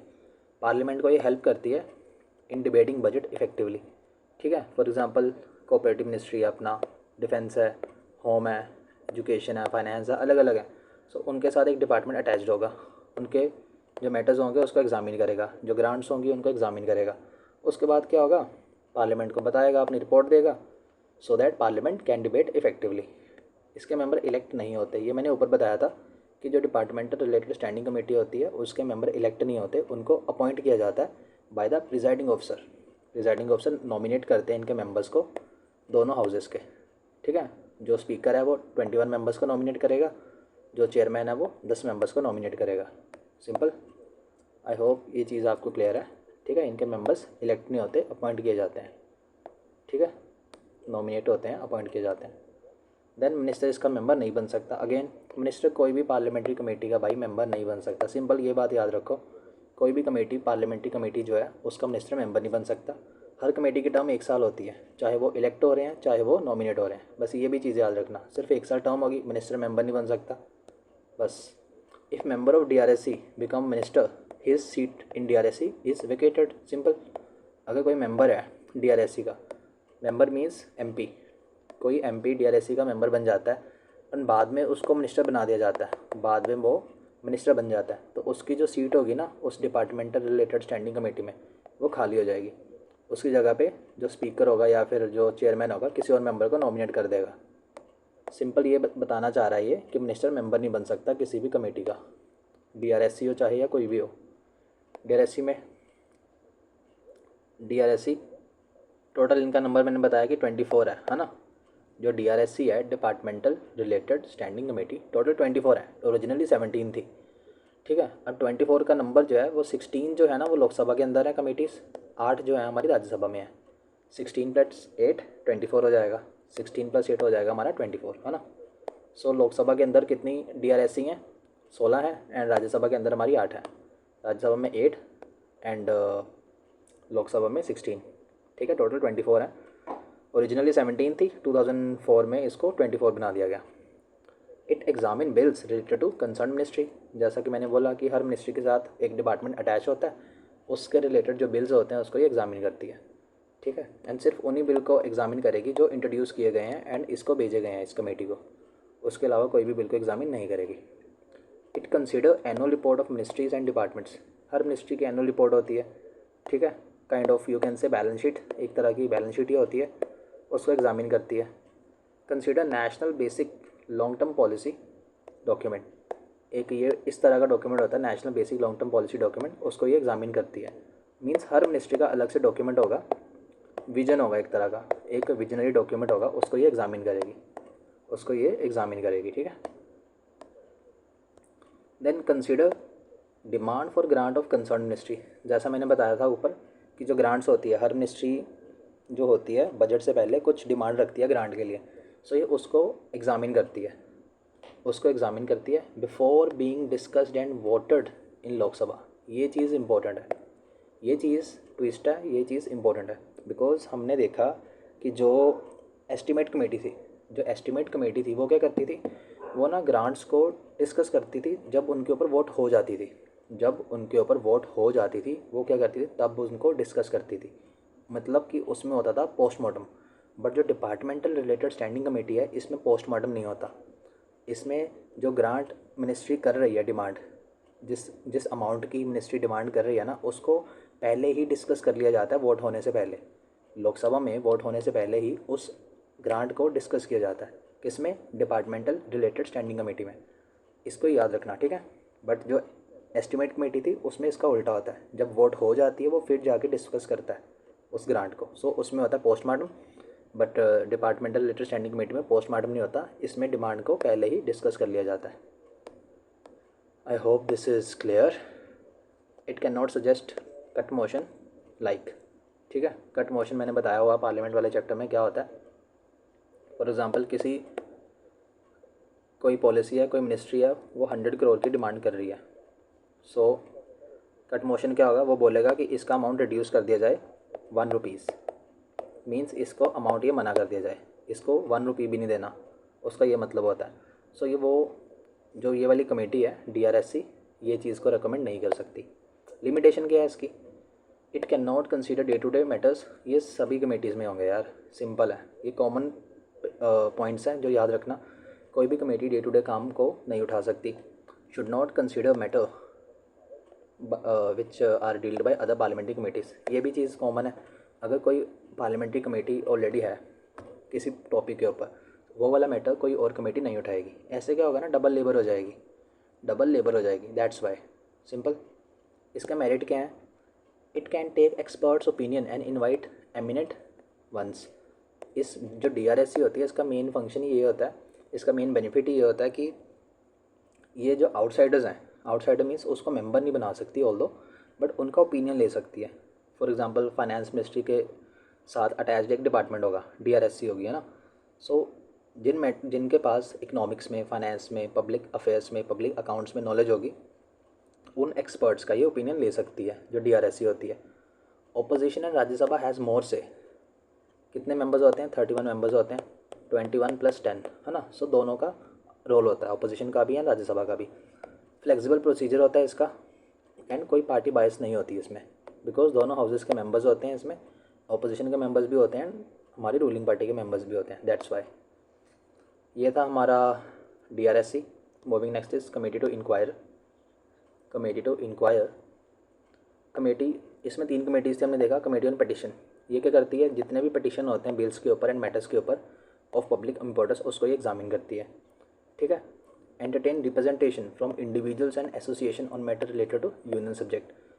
जो 7 शेड्यूल है उसमें जो यूनियन गवर्नमेंट के मैटर्स हैं उनके रिलेटेड अगर कोई पिटिशन आया है, अगर किसी इंडिविजुअल या फिर एसोसिएशन ने पिटिशन फाइल किया है, तो उनकी जो रिप्रेजेंटेशन है ये उसको एंटरटेन करती है, ठीक है। लोकसभा कमेटी अलग होती है, राज्यसभा कमेटी अलग होती है, ये भी मैंने बताया था। कि जो इंक्वायर कमेटी होती है, इंक्वायरी के लिए दोनों हाउसेस की अलग अलग कमेटीज़ होती हैं। लोकसभा कमेटी में 15 मेंबर्स होते हैं, राज्यसभा कमेटी में 10 मेंबर होते हैं। ये बताया था, इसको याद रखना। Committee on privilege, committee on privilege, ये यूपीएससी ने इस साल क्वेश्चन पूछा था। हमारे प्रीलिम्स में यूपीएससी ने क्वेश्चन पूछा था and this was correct question. ये इसका आंसर मेरा बिल्कुल करेक्ट था, बिकॉज यही चीज़ पूछी थी उसने, ये चीज़ पूछी थी एंड ये भी पूछा था कि दोनों हाउसेस की अलग कमेटी होती है या फिर अलग कमेटी होती है या फिर सेम होती है। सो थैंकफुली मैं पढ़ के गया था इसको, नोट्स को अच्छे से। सो क्वेश्चन सही रहा था मेरा वो वाला। Committee on privilege, privilege committee ये सेमी जुडिशियल नेचर की होती है। ब्रीच ऑफ हाउस को ये क्या करती है, मेंबर के द्वारा, अगर कोई मेंबर हाउस की ब्रीच करता है, हाउस की प्रिविलेज की ब्रीच करता है, उसको ये एग्जामिन करती है। ठीक है, लोकसभा की अलग कमेटी होती है, राज्यसभा की अलग कमेटी होती है। लोकसभा कमेटी में 15 मेंबर होते हैं, राज्यसभा कमेटी में 10 मेंबर होते हैं। एंड कोई भी कंप्लेंट कर सकता है भाई, कोई भी, एनीवन कैन कंप्लेंट। यही यूपीएससी ने पूछा था, यही चीज़ यूपीएससी ने पूछी थी कि भाई सिर्फ लोकसभा मेंबर कंप्लेंट कर सकते हैं, ये लाइन लिखी थी। But no, anyone can complaint. Rajya Sabha का मेंबर भी हो सकता है, कोई बाहर का मेंबर भी हो सकता है। ठीक है, एनीवन कैन कंप्लेंट, कोई भी कंप्लेंट कर सकता है। ठीक है। देन एथिक्स कमेटी, ये काम क्या करती है, कोड ऑफ कंडक्ट को मेंटेन करती है। जो मेंबर्स होते हैं उनके, मेंबर्स के कोड ऑफ कंडक्ट को मेंटेन करती है। जब भी अपने नोट्स बनाओ ना आप, किसी भी सब्जेक्ट के, polity, economy, history, geography, environment, कोई भी है, जब भी नोट्स बनाओ ना, बिफोर मेकिंग नोट्स, ठीक है, अपना पीवाईक्यू देख लेना, मेंस का एंड प्रीलिम्स का, प्रीलिम्स एंड मेंस दोनों का। ठीक है, पीवाईक्यू देख लेना। उसके बाद उन थीम्स को एक वाइट पेपर पे लिख लेना A4 पे। उसके बाद जब नोट्स बनाओगे ना, उन चीज़ों के ऊपर स्पेशल फोकस करना जो यूपीएससी ने ऑलरेडी पूछ रखी हैं, जो ऑलरेडी यूपीएससी ने प्रीवियसली पूछ रखा है। ठीक है, बिकॉज नोट्स हम इसीलिए बनाते हैं कि हमारी हेल्प हो, है ना, हमारी हेल्प हो, इसीलिए हमारा सिलेक्शन भी हो ना, हेल्प भी हो। जस्ट हमने अपना काम रिड्यूस नहीं करना होता, अपना सिलेक्शन इंश्योर करना होता है ना। So before making notes PYQ ज़रूर देखना, सिलेबस के साथ साथ पीवाईक्यू ज़रूर देखना। ठीक है। Committee to scrutinise, committee to scrutinise, इसमें कौन कौन सी थी, कमेटी ऑन गवर्नमेंट एश्योरेंस थी, 1953 में बनी थी। नाम से क्लियर है, गवर्नमेंट एश्योरेंस को एग्जामिन करती है। जो गवर्नमेंट ने, यानी government means council of minister ने प्रॉमिस किए होते हैं हाउस में टाइम टू टाइम, उसको ये एग्जामिन करती है। मीन्स ये सिंपली इंश्योर करती है कि जो गवर्नमेंट काउंसिल ऑफ मिनिस्टर, जो अलग अलग मिनिस्टर आगे प्रॉमिस कर रहे हैं पार्लियामेंट में, हमने ये कर दिया, वो कर दिया, इतनी सीट्स लेके आए हैं हम, इतने कॉलेज बनाएंगे हम, ठीक है, उनको ये क्वेश्चन करती है, उनको ये एग्जामिन करती है कि वो सच में ये सब कर भी रहे हैं या फिर जस्ट प्रॉमिस कर रहे हैं। लोकसभा की अलग कमेटी होती है, राज्यसभा की अलग कमेटी होती है। लोकसभा कमेटी में होते हैं 15 मेंबर, हमारी राज्यसभा कमेटी में होते हैं 10 मेंबर। लोकसभा कमेटी में 15, राज्यसभा कमेटी में 10 member. Committee on subordinate legislature, committee on subordinate legislature, ये भी मैंने बता दिया था क्या होता है सबॉर्डिनेट लेजिस्लेचर। जो एग्जीक्यूटिव रूल्स बनाता है किसी पर्टिकुलर बिल के ऊपर, लॉ के ऊपर, उसको बोलते हैं सबॉर्डिनेट लेजिस्लेचर। 1953 में ये कमेटी बनी थी। कंसीडर करती है whether subordinate legislature is properly exercise by executive और नॉट। मीन जो पावर हमने दी है उसको, एग्जीक्यूटिव को, रूल्स बनाने के लिए किसी एक्ट के अंडर, वो अच्छे से उसको यूटिलाइज़ कर रहा है या फिर उसका मिसयूज़ कर रहा है, ये कमेटी एग्जामिन करती है। लोकसभा कमेटी अलग होती है, राज्यसभा अलग होती है। लोकसभा में भी 15 मेंबर, राज्यसभा में भी 15 मेंबर। ये चीज़ याद रखना, बिकॉज इसमें दोनों में इक्वल मेंबर्स होते हैं। लोकसभा में भी अपना 15 मेंबर, राज्यसभा में भी 15 member. Then committee on paper lay down on the table, committee on paper lay down on the table, जो पार्लियामेंट में अलग अलग हाउसेस में, लोकसभा या फिर राज्यसभा में पेपर ले डाउन किए जाते हैं विद रिगार्ड्स टू कोई बिल हो गया, अपना कोई इशू हो गया, उसको ये एग्जामिन करती है। 75 में बनाई गई थी ये। एग्जामिन करती हैं whether paper lay down on the table of the house comply कर रहे हैं हमारे कॉन्स्टिट्यूशन के साथ, लॉ के साथ, रूल के साथ। It does not examine the statutory notification और orders fall under CSL। Means इसका मतलब क्या हुआ, सिंपली जो पेपर ले डाउन किए गए हैं हमारे हाउस में, राज्यसभा में या फिर लोकसभा में, उसको ये एग्जामिन करती है कि वो कॉन्स्टिट्यूशनली सही हैं, लॉ के अकॉर्डिंगली सही हैं, या फिर जो रूल्स है हाउस के उसके अकॉर्डिंगली उसके साथ वो कंप्लाई कर रहे हैं या फिर नहीं कर रहे। ठीक है, उसको कंप्लाई कर रहे हैं या फिर नहीं कर रहे। लोकसभा की कमेटी में 15 मेंबर होते हैं, राज्यसभा में 10 मेंबर होते हैं, simple. Then committee on SC/ST, committee on SC/ST, ये जो नेशनल कमीशन हमने पढ़ा था लास्ट वीडियो में, नेशनल कमीशन ऑन SC/ST, ठीक है, उनकी रिपोर्ट्स को ये एग्जामिन करती है, उनकी रिपोर्ट्स को एग्जामिन करती है एंड ये क्या होती है, ये कंबाइंड कमेटी होती है। इसमें टोटल 30 मेंबर्स होते हैं। लोकसभा के 20 मेंबर होते हैं, राज्यसभा के 10 मेंबर होते हैं। लोकसभा के 20 मेंबर्स, राज्यसभा के 10 मेंबर्स। ठीक है, लोकसभा के 20, राज्यसभा के 10 मेंबर। एंड जितने भी मैटर्स होते हैं SC ST के रिगार्डिंग, उन सबको ये एग्जामिन करती है, उन सबको ये एग्जामिन करती है। Then committee on women empowerment, ये भी बताया था कि ये भी कंबाइंड कमेटी होती है। इसमें भी 30 मेंबर होते हैं, राज्यसभा से 10 मेंबर, लोकसभा से 20 मेंबर। ठीक है, लोकसभा से 20, राज्यसभा से 10 मेंबर। 1997 में बनाई गई थी, 1997 में बनाई गई थी। एंड जो यूनियन गवर्नमेंट ने मेजर्स लिए हैं वुमेन एम्पावरमेंट को लेके, उसको ये क्या करती है, एग्जामिन करती है, उसको ये एग्जामिन करती है। ठीक है, उसको क्या करेगी, एग्जामिन करेगी। Moving next is joint committee on office of profit. नाम से क्लियर है, जॉइंट कमेटी है ऑफिस ऑफ प्रॉफिट पे। टोटल 15 मेंबर होते हैं। 10 मेंबर हमारी लोकसभा से आएंगे, 5 मेंबर आएंगे राज्यसभा से। 10 मेंबर लोकसभा से, 5 मेंबर राज्यसभा से। Examine committees bodies of central, state and UT government and recommend whether person holding these offices should be disqualified as MP for election। इसका मतलब क्या हुआ, ऑफिस ऑफ प्रॉफिट मैंने बताया था क्या होता है। हमारे कॉन्स्टिट्यूशन में ये वर्ड मैंशनड है office of profit, but defined नहीं है। ठीक है, बट डिफाइंड नहीं है। सिंपल इसका कहने का ये मतलब है कि अगर कोई MP मिनिस्टर या फिर कोई भी बॉडी ऐसी गवर्नमेंट की जिसके अंदर कोई भी इंडिविजुअल होल्ड कर रहा है एक गवर्नमेंट पोस्ट को, ठीक है, क्या वो ऑफिस ऑफ प्रॉफिट तो नहीं होल्ड कर रहा कहीं और पे, मींस अपनी उस पोजीशन के अलावा वो कहीं और तो नहीं सर्व कर रहा, वो किसी कंपनी में डायरेक्टर तो नहीं है, या फिर वो अपने जॉब को कॉम्प्रोमाइज़ तो नहीं कर रहा किसी और जॉब के साथ। सो उस चीज़ को ये एग्ज़ामिन करती है, उस चीज़ को एग्ज़ामिन करती है। देन आगे आते हैं committee related to day to day जो एडमिनिस्ट्रेशन होती है उसके रिगार्डिंग कमेटी। सबसे पहले आती है यानी हमारी बिजनेस एडवाइजरी कमेटी। आपने बहुत बार इसका नाम सुना होगा न्यूज़ में, ठीक है, कि स्पीकर ने ये कर दिया वो कर दिया। सो वो होता है हमारा बिजनेस एडवाइजरी कमेटी का रिलेटेड। रेगुलेट करती है programme and time table of the house, time allocate करती है बिजनेस ऑफ द हाउस को। ठीक है, इसका हेड कौन होता है, हमारा स्पीकर चेयरमैन हेड होता है। लोकसभा में होगा इसका हेड हमारा स्पीकर, राज्यसभा में इसका हेड कौन होगा, हमारा चेयरमैन। ठीक है, लोकसभा में इसके 15 मेंबर होते हैं, राज्यसभा में इसके 11 मेंबर होते हैं। ये चीज़ याद रखना। बिजनेस एडवाइजरी कमेटी दोनों हाउसेस की अलग अलग होती है। लोकसभा में 15 मेंबर्स होते हैं, चेयरमैन इसका स्पीकर होता है। राज्यसभा में 11 मेंबर होते हैं, चेयरमैन इसका कौन होता है, हमारा जो राज्यसभा चेयरमैन है ना वो। Committee on private member bill, जो प्राइवेट मेंबर बिल कमेटी है ये सिर्फ और सिर्फ लोकसभा के अंदर होती है। Only Lok Sabha has this committee. Private member bill वाली कमेटी सिर्फ और सिर्फ लोकसभा में होती है। इसको स्टार मार्क कर लेना, लिख लेना, बट इसको याद रखना कि जो प्राइवेट मेंबर बिल वाली कमेटी है सिर्फ लोकसभा के अंदर होती है। जो डेप्यूटी स्पीकर होता है वो इसका चेयरमैन होता है, जो डेप्यूटी स्पीकर होता है वो इसका चेयरमैन होता है। ठीक है, टोटल मेंबर इसके 15 होते हैं, टोटल 15 मेंबर होते हैं इंक्लूडिंग हमारा डेप्यूटी स्पीकर। चेयरमैन भी इसका डेप्यूटी स्पीकर होता है। आई होप दिस इज़ क्लियर, इसको भूलना मत। 15 मेंबर होते हैं, डेप्यूटी स्पीकर चेयरमैन होता है, सिर्फ लोकसभा में ये वाली कमेटी होती है। ठीक है, देन रूल्स कमेटी दोनों हाउसेज में अलग अलग होती है। लोकसभा में 15 मेंबर, लोकसभा में होता है 15 मेंबर, एंड चेयरमैन कौन होता है इसका कमेटी का, स्पीकर। राज्यसभा में 16 मेंबर होते हैं, चेयरमैन कौन होता है, हमारा राज्यसभा का चेयरमैन। ठीक है, सो एक मेंबर ज़्यादा है राज्यसभा में रूल्स कमेटी में, ये याद रखना। नाम से क्लियर है, प्रोसीजर एंड रूल्स जो होता है हाउस का उससे डील करती है, उससे ये डील करती है।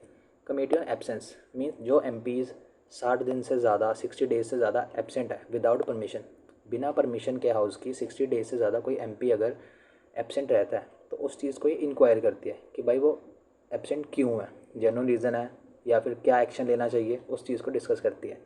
एंड ये वाली कमेटी भी सिर्फ हमारी लोकसभा के अंदर होती है, राज्यसभा के पास ऐसी कोई कमेटी नहीं है। ठीक है, कमेटी ऑन एब्सेंस सिर्फ और सिर्फ लोकसभा के पास है। टोटल 15 मेंबर्स होते हैं, टोटल 15 मेंबर्स होते हैं। उसके बाद आते हैं अपना हाउस कीपिंग कमेटी। इसमें कौन कौन सी कमेटी आती है, फर्स्ट कमेटी आती है जनरल पर्पस कमेटी। ये उन मैटर्स को देखती है जो किसी और कमेटी के अंदर नहीं आ रहा। जितने भी मैटर्स रह जाते हैं उनको हाउस कीपिंग कमेटी के अंदर जो जनरल पर्पस कमेटी आती है वो देखती है। In each house it consist of, दोनों हाउसेज में जनरल पर्पस कमेटी होती है।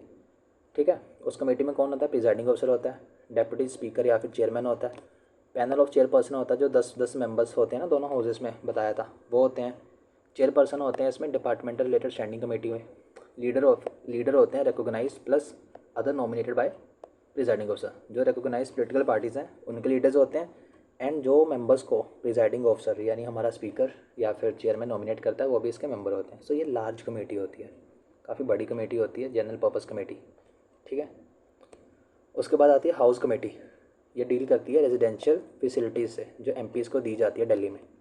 जो हमारा न्यू दिल्ली में रेजिडेंशियल फैसिलिटीज़ प्रोवाइड की जाती हैं एमपीज़ को, उनसे ये डील करती है। लोकसभा में इसके पास 12 मेंबर होते हैं, राज्यसभा में भी ये कमेटी होती है बट इसके मेंबर्स कुछ फिक्स नहीं होता। लाइब्रेरी कमेटी, टोटल 9 मेंबर होते हैं, 6 मेंबर लोकसभा से होते हैं, 3 मेंबर राज्यसभा से होते हैं। Then joint committee on salaries, salary के ऊपर जॉइंट कमेटी। टोटल 15 मेंबर्स होते हैं, 10 लोकसभा से, 5 राज्यसभा से। कितनी सैलरी दी जाएगी एमपीज़ को अंडर 1954 एक्ट, उस चीज़ को ये डिस्कस करती है। सिंपल।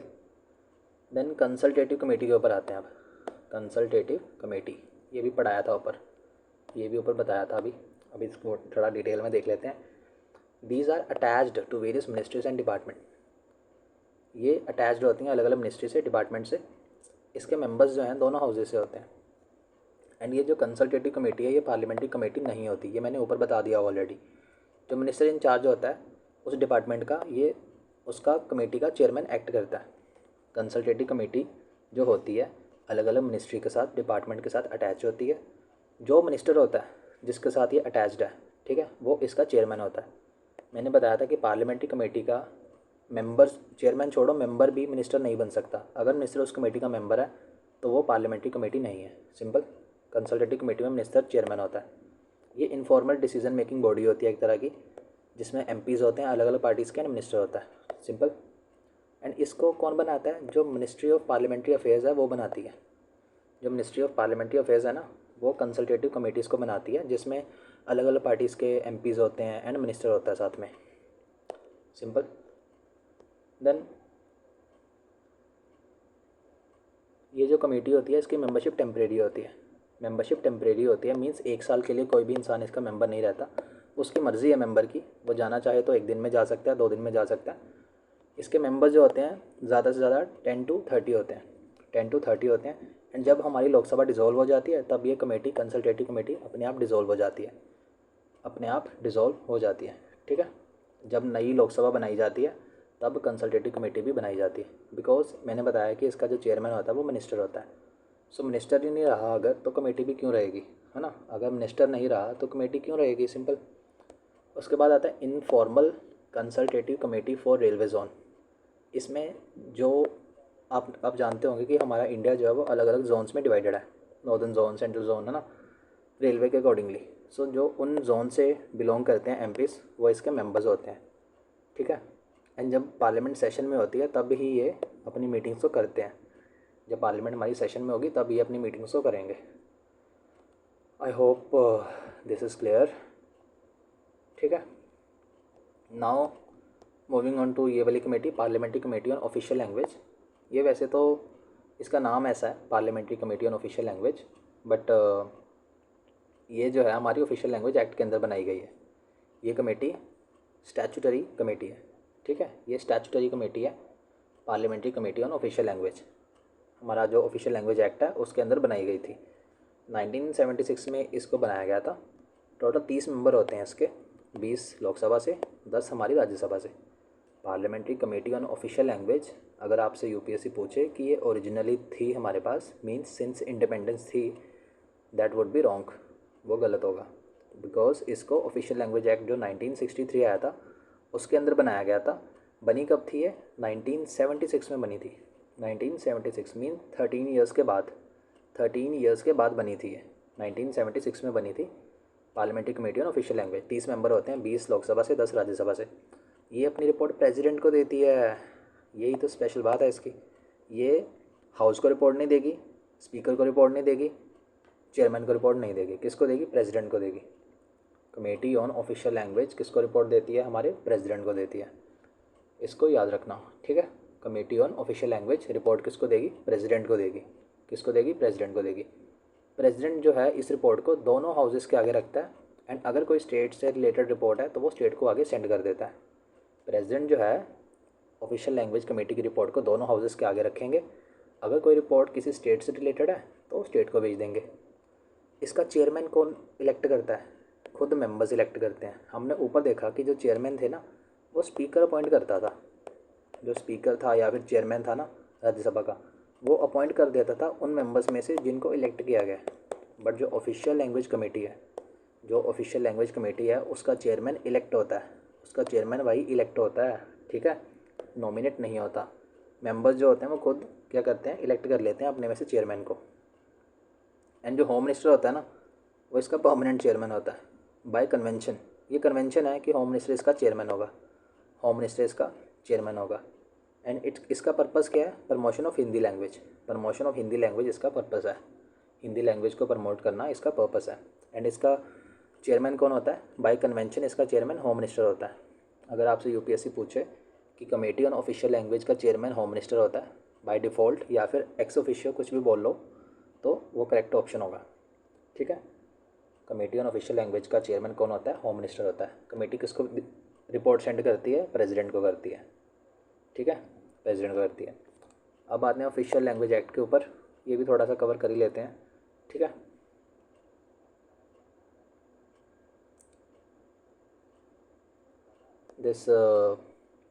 जो हाई कोर्ट होता है, हाई कोर्ट एम्पावर करता है गवर्नर ऑफ स्टेट को with prior consent of president to authorise use of Hindi या फिर official language of that state in addition to English for the purpose of any judgment, decree, order passed by the high court.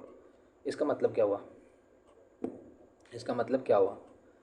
ये जो act है official language act, इसमें जो हमारा governor of the state है, जो हमारा स्टेट का गवर्नर है, वो प्रेसिडेंट की पहले परमिशन लेगा। उसके बाद हिंदी लैंग्वेज को या फिर कोई भी लैंग्वेज को स्टेट की, फॉर एग्ज़ाम्पल अगर हमारा पंजाब है फॉर एग्ज़ाम्पल, तो पंजाबी लैंग्वेज वहाँ की ऑफिशियल लैंग्वेज हो जाएगी। या फिर हमारा अगर तमिलनाडु है तो तमिल वहाँ की ऑफिशियल लैंग्वेज तमिल हो जाएगी। या फिर ऐसे कोई और स्टेट है, ठीक है, उसकी जो भी ऑफिशियल लैंग्वेज होगी वो। सो गवर्नर प्रेसिडेंट की पहले परमिशन लेके हिंदी लैंग्वेज को या फिर ऑफिशियल लैंग्वेज उस स्टेट की, उसको अलाउ कर सकते हैं इंग्लिश के साथ। इंग्लिश के साथ कहाँ पे यूज़ करने के लिए? हाई कोर्ट में यूज़ करने के लिए। किस चीज़ के लिए? अगर कोई जजमेंट पास हो रही है, कोई ऑर्डर पास हो रहा है, कोई डिक्री पास हो रही है हाई कोर्ट के द्वारा, उसमें मीन्स हाई कोर्ट इंग्लिश में तो अपना ही जजमेंट इशू करेगा ही, उसके अलावा हिंदी में या फिर ऑफिशियल लैंग्वेज उस स्टेट में, उस स्टेट की जो ऑफिशियल लैंग्वेज होगी उसमें भी अपनी डिक्री, जजमेंट, ऑर्डर इशू करेगा। इस चीज़ को कौन ऑथराइज़ करेगा? गवर्नर ऑथराइज़ करेगा प्रेसिडेंट की परमिशन लेके। कहाँ पे लिखा हुआ है ये? ऑफिशियल लैंग्वेज एक्ट के अंदर लिखा हुआ है ये, ठीक है, ऑफिशियल लैंग्वेज एक्ट के अंदर लिखा हुआ है। एंड सबऑर्डिनेट कोड जो होंगे वो रीजनल लैंग्वेज को यूज़ करेंगे। वो कौन तय करेगा? हमारी स्टेट गवर्नमेंट तय करेगी। जो स्टेट गवर्नमेंट है, जो सबऑर्डिनेट कोर्ट्स होते हैं ये डिस्ट्रिक्ट्स के अंदर होते हैं, ठीक है। स्टेट गवर्नमेंट बताएगी हमारे सबऑर्डिनेट कोर्ट्स को कि आपने कौन सी लैंग्वेज यूज़ करनी है, ठीक है। जो सुप्रीम कोर्ट है हमारा, ऑफिशियल लैंग्वेज एक्ट जो है हमारे सुप्रीम कोर्ट के बारे में कुछ भी मेंशन नहीं करता, बट हाई कोर्ट के बारे में मेंशन करता है। हाई कोर्ट के बारे में मेंशन करता है। Official language act supreme court के बारे में कुछ भी मेंशन नहीं करता। ये बाई PYQ है, दिस इज़ PYQ, ठीक है, ये PYQ है। उसमें लिखा हुआ था कि official language act supreme court को एम्पावर करता है कि इंग्लिश के साथ कोई और लैंग्वेज को भी यूज़ करे, but that was wrong statement, ठीक है। Official language act supreme court के बारे में कुछ भी मेंशन नहीं करता। मींस जो हमारा सुप्रीम कोर्ट है उसमें सिर्फ इंग्लिश लैंग्वेज ही यूज़ की जाती है प्रोसीडिंग्स में।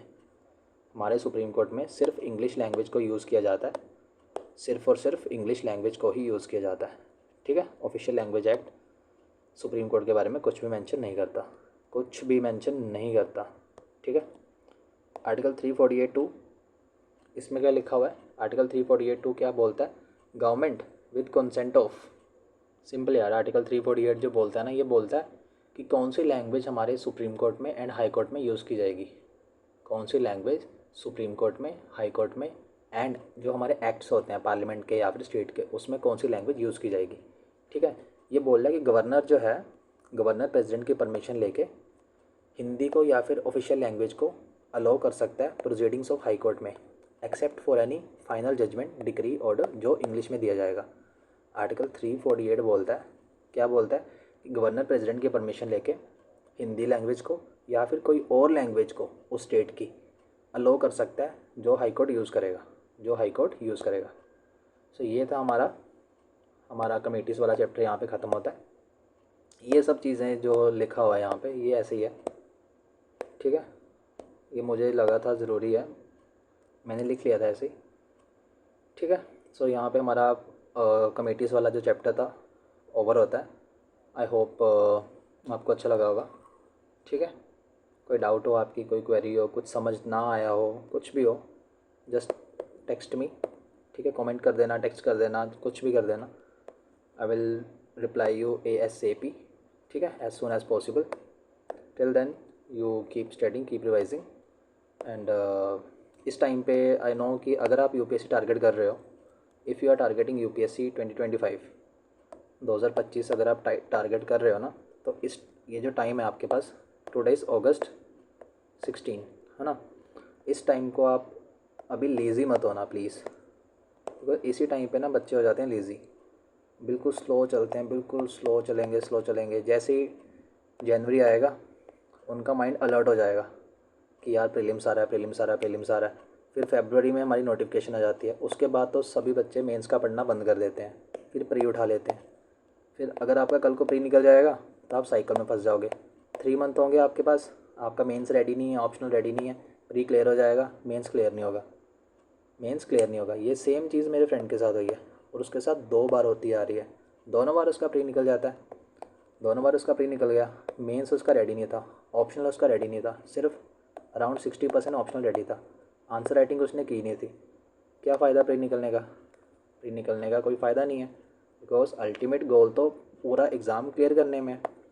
हम सिर्फ प्री क्लियर करने तो नहीं आए, ना ही सिर्फ मेंस क्लियर करने आए, है ना। सो इस टाइम पे लेज़ी मत होना प्लीज़, अपना मेंस को अच्छे से टाइम दो। जैसे आप मार्च अप्रैल में पढ़ते थे ना, जितना भी टाइम देते थे, 8 घंटे 10 घंटे जितना भी टाइम देते थे, उसी फोर्स के साथ, उसी एनर्जी के साथ पढ़ना। अपने मेंस के नोट्स को कंसोलिडेट कर लो, ऑप्शनल को प्रैक्टिस कर लो, रिवाइज़ कर लो, नोट्स बना लो, जो करना है कर लो, एटलीस्ट कुछ तो करो, सो दैट उन 3 मंथ्स में आपको स्ट्रेस ना हो कि यार मैंने कुछ किया नहीं है, मैं आंसर राइटिंग करूँ या फिर प्रैक्टिस करूँ या फिर प्रिपेयर करूँ, मैं नोट्स बनाऊँ, मैं क्या करूँ। तब आप भागते हो, आपका माइंड भागता है तब, बिकॉज तब आप फंस जाते हो क्रैश कोर्स में। क्रैश कोर्स ले लेते हो आप, उसमें वो आपको प्रिपेयर करवा देते हैं, आंसर राइटिंग आपकी होती नहीं है, फिर साइकिल में फंस जाते हो आप, लूप में फंस जाते हो। सो वो काफ़ी यू कैन से बुरा फेज़ होता है। मैंने काफ़ी अपने दोस्तों को देखा है इसमें फंसते हुए, वो स्टिल अभी भी इसी में है। इस साल भी मेरे कुछ फ्रेंड्स का प्री निकला हुआ है, मेंस रेडी नहीं है, दे आर क्राइंग कि वो क्या करेंगे आगे, ठीक है। सो इस टाइम को अच्छे से यूटिलाइज़ कर लेना, एटलीस्ट जनवरी तक तो अपना मेंस करते रहो, उसके बाद अपना प्री आप कर सकते हो, ठीक है। Till then we'll meet you in next class. Thank you for watching this session.